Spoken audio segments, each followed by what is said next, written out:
Now, how about this? A shameful 188 council fat cats are earning more than £165,000 a year, making them richer than Rishi Sunak. And a record number are making over £150,000. There's at least 829 of them. The head of campaigns at the Taxpayers Alliance, which crunched these numbers, is Elliot Keck. He joins me now. Elliot, very good evening to you. Welcome to the Independent Republic of Mike Graham. This is quite staggering news, isn't it, given particularly the backdrop that we've got of so many councils claiming they've run out of money, they're having to head to the bankruptcy court, they're going to have to put council tax up by as much as 20%, maybe more. I mean, it's absolutely extraordinary how many of these people are getting paid this much money. Yeah, well, you're absolutely right. And the average council tax increase for England was 5.1%, which is significantly above inflation for this year. And at the same time, I don't know about you, but for months and months and months, we've heard story after story from councils published right across the media saying that, quite frankly, they've got their backs against the wall and they're on the brink of bankruptcy. You mentioned the councils that have gone bankrupt, the Nottinghams and Birminghams of this world, but there are dozens others that have issued pretty shrill warnings, actually, about potential bankruptcy. And yet, at the same time, the number who are receiving over £100,000, very handsome remuneration packages, has surged by over 350 in the last financial year. And what do you think is the driving force for these extremely high wages? Because an awful lot of these people are not doing jobs which are particularly difficult. I mean, I'm under the impression that an awful lot of people, particularly in office jobs at the council, are indeed not even bothering to go into work. They're all working from home. Well, it's really interesting. I think ultimately what it comes down to is if you give councils more money, they're going to employ more people on senior salaries. Yeah. And actually, over the last few years, we've seen council funding being restored to levels actually above what they were a few years ago, not just per person, but per person in real terms. And you've seen more money from governments, you've seen more money from council taxpayers, and you've seen more money from things like parking charges. Yeah. And actually, if you give councils more money, ultimately, they're going to pay their staff more. Yeah, absolutely right. And of course, everybody knows now, because I've been banging this drum for many years, a very long time, that something like 70 to 75% of your council tax money actually goes towards the salaries and the pensions of most of the people working in the council. And so the services that get pulled and get cancelled and get dropped are being done and cancelled on the wherewithal of people getting paid more. Well, that's why we use remuneration and not salary, because salary just looks at your basic pay. It doesn't look at all the other things that you get when you work in the public sector. And in the public sector, you get pensions that you and I and most of the country can only dream of. And so that's why we do remuneration. That means salary, that means pension, and that means a number of other benefits that you get from that job. And I think it's really important that we look at it in the round, and that's how you get to some of these figures. £651,000 for one person who received a loss of office payment, a huge pension on top of their salary. And it's really important that we look at that as well. And as far as the way that they're going forward, some of these councils, I mean, we did a story only yesterday saying that council sort of car parks and council parking bays are now bringing in something like £2 billion a year just in England alone. They're going to put those up. Some parking fees have gone up just today by as much as 60%. I was talking to people today who said that, you know, it used to be that you would pay and display £1 for an hour. You now have to get an app, and it's gone up to £1.70 per hour. And so they're raking in money hand over fist. And yet they keep complaining that they're getting less and less from central government. I mean, is that plausible? Well, yeah, up and down the country, you are seeing councils either increase their charges for normal services, things like collecting garden waste, or actually introduce charges where they didn't exist before. And on the other side, you are seeing them cut services. Let's say Greenwich Council, that are scrapping lollipop ladies, very much a beloved institution for the British public. And yet they've got over 40 people receiving over £100,000. And I think councils are going to have a difficult time over the next few weeks with these findings in our 17th Town Hall Rich List about how to justify these swinging cuts to services, these huge hikes to council tax, and yet the significant increases in the number of people receiving these very, very large pay packets. Indeed. Elliot, thanks very much indeed. Elliot Keck there from the Taxpayers Alliance. I've got this here. Biggest bonus awarded to an employee of a council-owned body, £72,280. I'm delighted to say I'm joined now by writer of Broadcaster Candice Holdsworth and barrister Stephen Barrett. Very good evening to both of you. I mean, there was a time when you got a job into the public sector because even though the wages were less than the private sector, the perks were very good, yes. The pension was pretty good, and they had pretty decent benefits for things like, you know, healthcare and things like holidays. But you've now got the best of both worlds working for the council because, one, you probably don't have to go to work at all. You can just work from home. And two, you get a big salary in addition to everything else. It's so true. That used to be the trade-off. So that's how you attracted good people. Yeah. Maybe you don't earn a high salary now, but you get an excellent pension contribution.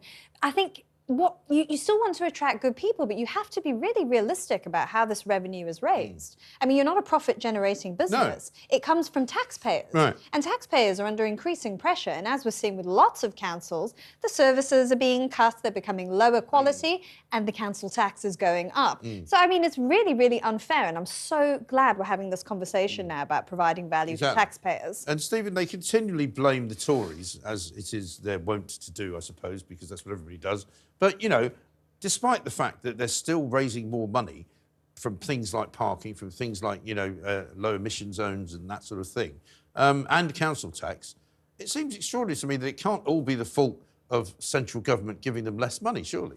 Well, that's true. And just to add into the mix there's one thing we forgot constitutionally, which plays quite an important role in public sector remuneration, which is the honours system. And the honours system is designed to reward people who go and work in the public sector and who take that pay cut for the public sector, which they are apparently no longer taking. Right. And that was structurally very important. It has eroded since the 90s. And do we pay as much attention to honours? You know, using people's first names seems to have taken that system away. Are people as respectful as they used to be? I mean, those are questions I raise. Why these jobs keep cropping up, by the way, Mike, and by the official civil service figures, the total civil service employment from 2022 to 2023 was 266 billion. And I don't believe that will be the actual number, because it will be suppressed somehow, because that's what all that we do nowadays. But if you're going to look at these things, you're going to have to look at employment, and it is linked to law. So as law has bloated in complexity, you're getting people who can justify having a very high salary job just to deal with processing all of these rules. Yes. So the bureaucracy is rewarding itself by becoming more complicated, demanding therefore higher salaries to deal with the complication. Not necessarily anything anybody cares about. Right. I mean, there are lots of reports in paper. I mean, we've got council elections coming up in May, which obviously we don't talk about because we're not really supposed to. But there will be councillors elected, there will be councillors unelected, there will be councillors that run and don't get in. But we're not really talking about them, because what we are talking about are these this new breed of sort of, you know, civic administrator, really. And I take your point, Stephen, that they are probably expert in some areas, but many of them are not. I mean, I remember working in Edinburgh back in sort of 2006, and the chief executive of Edinburgh City Council was on £500,000. And when I used to challenge them on it, because I had a radio show up there, they said, oh, well, we have to pay the commensurate rate. And I said, well, how is it, what job is commensurate? And they said, well, he's got a £40 billion budget. But I mean, he wasn't qualified really to do anything. No, and you've seen as well that they've made some absolutely terrible financial decisions that they're not qualified to make. Right. I mean, having investment arms, for instance. Right. There was Bournemouth Council, who recently spent, I think, nearly £2.5 million on some eco-office hub that hardly anyone's used. Right. So, I mean, they're never going to recoup those costs. It's not worth it. So, I mean, it's true. You need to raise that. What exactly is the expertise they have that justifies these enormous salaries? It just seems to me that, you know, they've said that costs are going up, but they are failing to manage their own costs. Because even Birmingham City Council, when it was facing that huge bill for the legal case that was brought against them, the equality pay, they still didn't reduce their costs. No. They still took on very expensive projects. Right. So there is a huge problem there. And this is what I argue with people about all the time with the public sector, Stephen, where in a commercial organisation, you know, rather like looking at what we do here and what they do at the BBC, they have no concept of commercial capabilities and the need to actually cut your cloth because either there's a downturn in what you're getting back in or the revenues are falling. They have no concept of that. Yes, and it's largely because it is consequence-free.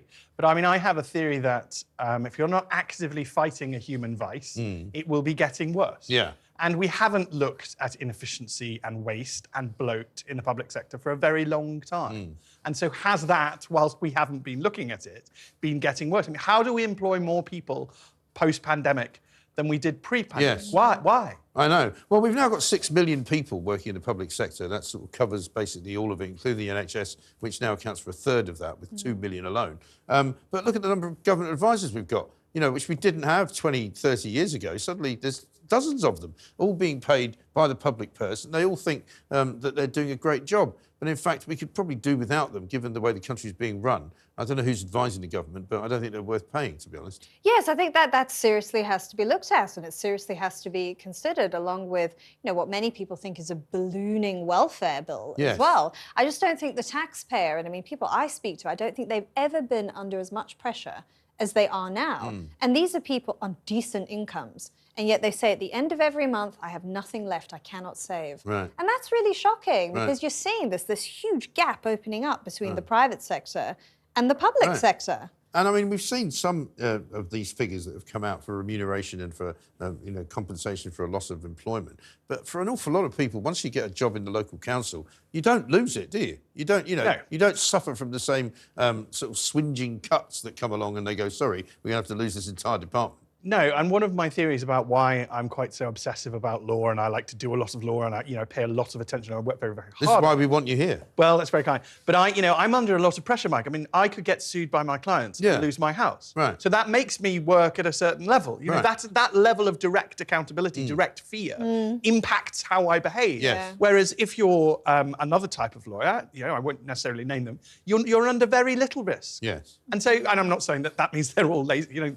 Let's try and avoid the hysteria we've had in the past. The point I'm just making is that I do think that impacts you. Yeah. Direct accountability, responsibility, impact how you behave. That's human nature. And I think everybody who's ever had to make a phone call to their local council will be very happy to tell you that it is not an easy thing to do. I had to have a conversation with my local council about a month or so ago because of some mistake they'd made with my council tax. Before I could find anybody, I'd spent 20 minutes on hold before somebody answered the phone and said, oh, we're very busy, can we call you back? And I went, when? And they went, tomorrow. And I said, when?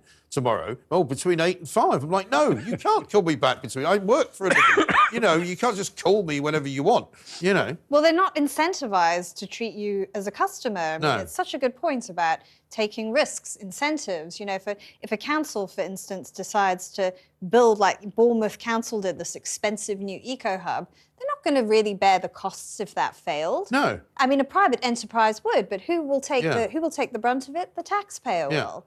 And it's this very unhealthy dynamic that's opened up. And I think the other thing as well is that we have lost, I think, from the time certainly when I was a young man, we've lost an awful lot of our own autonomy to these organisations. The local councils tell you where to put your rubbish. They fine you if you put it in the wrong bin. They fail to collect it most of the time anyway. But they also tell you where you can drive, where you can park. Where a lot of small businesses have had to close their businesses down because of the extortionate rates that they're being made to pay. Yes. I feel as though they've taken a grip of the country. Yeah. Well, we are going to have to ask questions because I think for the first time ever, one of our political parties, their leader, is being advised by the second highest, formerly the second highest civil servant in the land. I mean, we used to keep them out of politics, and now they're running a political party. Yes. How did we get here? Right. And well, I think we it's have to the ask crowning, if you like, for me, of this sort of administrative class. Yes. We've created an administrative class. Keir Starmer actually personifies it because he's really not a politician.